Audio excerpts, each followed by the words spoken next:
Hello bachcho, let's read the question. Question says, two animals in which the nitrogenous waste are excreted from body in the form of uric acid are। Question में पूछा गया है कि दो ऐसे animal जिनका nitrogenous waste जो excrete होता है बॉडी से यूरिक एसिड की फॉर्म में, वो कौन से हैं। चार ऑप्शन दिए हैं जिसमें फर्स्ट है birds and lizards, second frogs and cartilaginous fishes, third insects and bony fishes, fourth mammals and mollusks। Key concept: excretion is the process।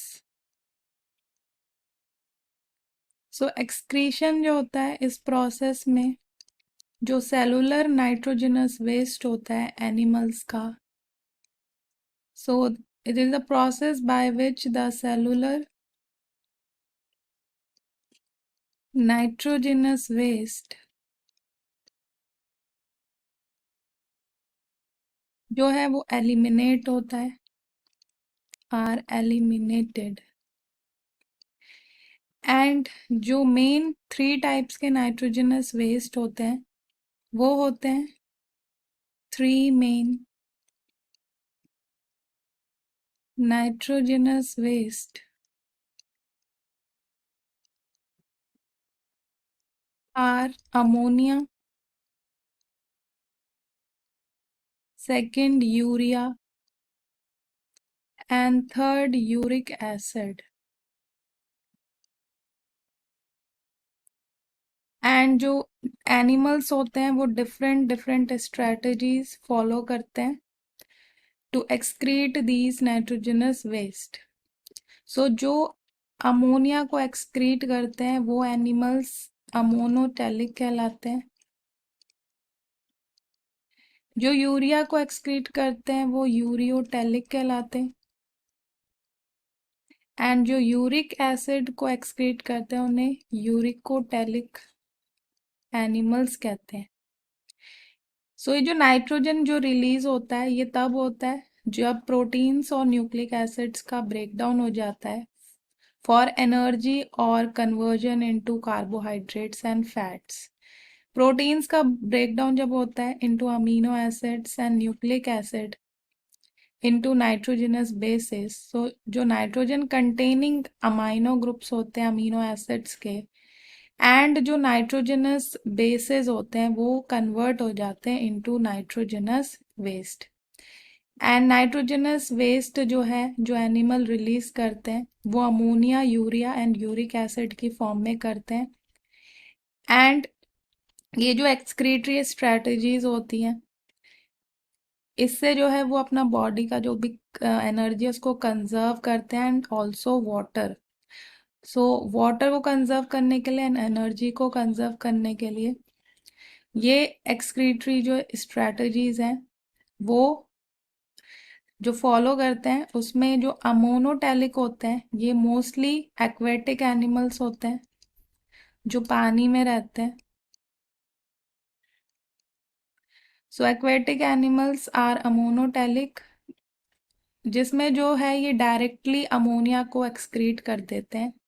ये जो अप्रोच होती है ये लेस एनर्जी इंटेंसिव होती है than converting ammonia into urea. So जो ammonia को urea में कन्वर्ट करने का प्रोसेस है उसमें ज़्यादा एनर्जी लगती है।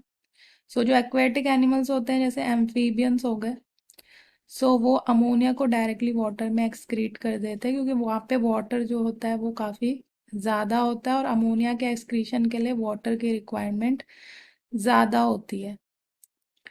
एंड जो टेरेस्ट्रियल ऑर्गेनिजम्स होते हैं उनको डिहाइड्रेशन से बचने के लिए और वाटर को कंजर्व करना पड़ता है इसलिए वो एक्स्ट्रा एनर्जी लगा देते हैं अमोनिया को यूरिया में कन्वर्ट करने के लिए। सो ये जो इसमें जो आते हैं इसमें मेनली मैमल्स आते हैं जैसे ह्यूमंस। एंड जो यूरिकोडेलिक होते हैं ये एनिमल्स में आते हैं जैसे जो शार्क है वो भी यूरियोटेलिक में आती है क्योंकि वो भी मैमल्स है। सो जो यूरिया है वो लेस टॉक्सिक होता है than ammonia and it requires less water for removal from the body. So उसमें पानी जो है वो भी कम लगता है, इसलिए मैमल्स जो हैं वो यूरिया को एक्सक्रीट करते हैं। एंड जो यूरिकोटैलिक ऑर्गेनिजम्स होते हैं इसमें मेनली रेप्टाइल्स आते हैं,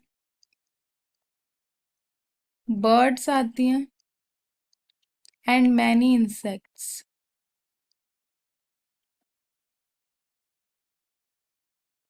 सो ये कन्वर्ट होता है अमोनिया जो है वो यूरिक एसिड में बिफोर एक्सक्रीशन, और जो यूरिक एसिड होता है वो वाटर इनसोल्यूबल होता है